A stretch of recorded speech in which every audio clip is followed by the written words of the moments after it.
प्रियात्मन सप्रेम जय जीव आदि मनीश्वर जोगेश्वर परम पूज्य सत्य सम्राट सदगुरुदेव सिमनी जी का वचनामृत से एक बूंद। निष्पाप मनुष्य।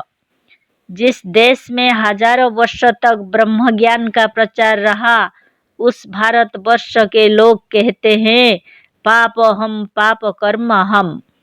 पवित्र आत्मा को व जीव को पापी और पापकर्ता कहना उसकी हत्या करना है।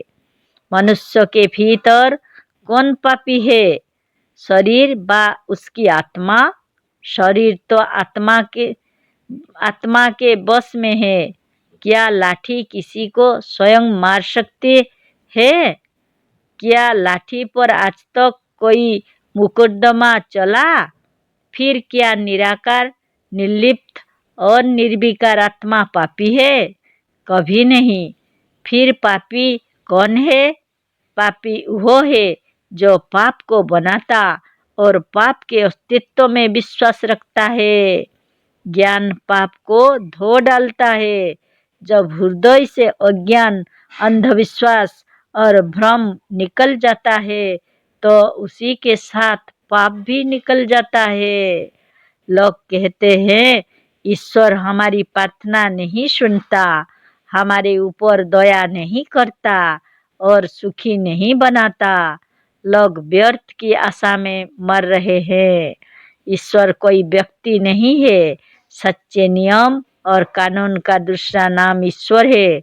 न्याय, नियम और कानून किसी की तरफदारी नहीं करता। यदि यह बात तत्व से समझ में आ गई तो हृदय को अपूर्व शांति मिलेगी। सब दुखों का मूल अज्ञान है।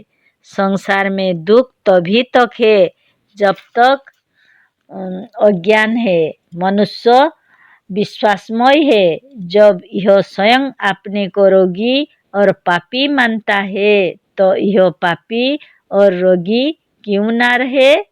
योग क्या कोई कठिन चीज है? कभी नहीं।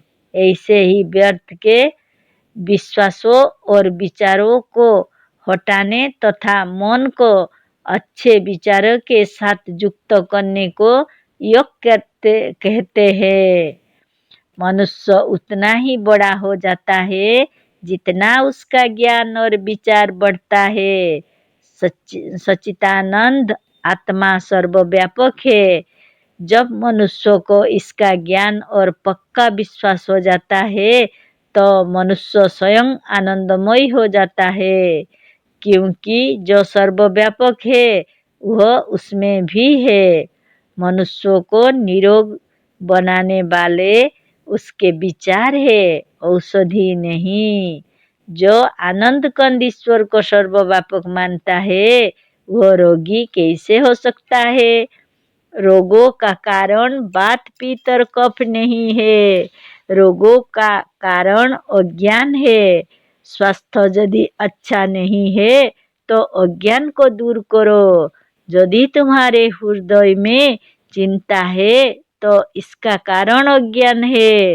अज्ञान को दूर करो और सारी चिंता और सारे दुख आप से आप चले जाएंगे। ज्ञान के भाई का नाम आनंद है और बहन का नाम है शांति। रोगों को यदि सचमुच दूर करना है तो वास्तविक ज्ञान प्राप्त करो। जय जी।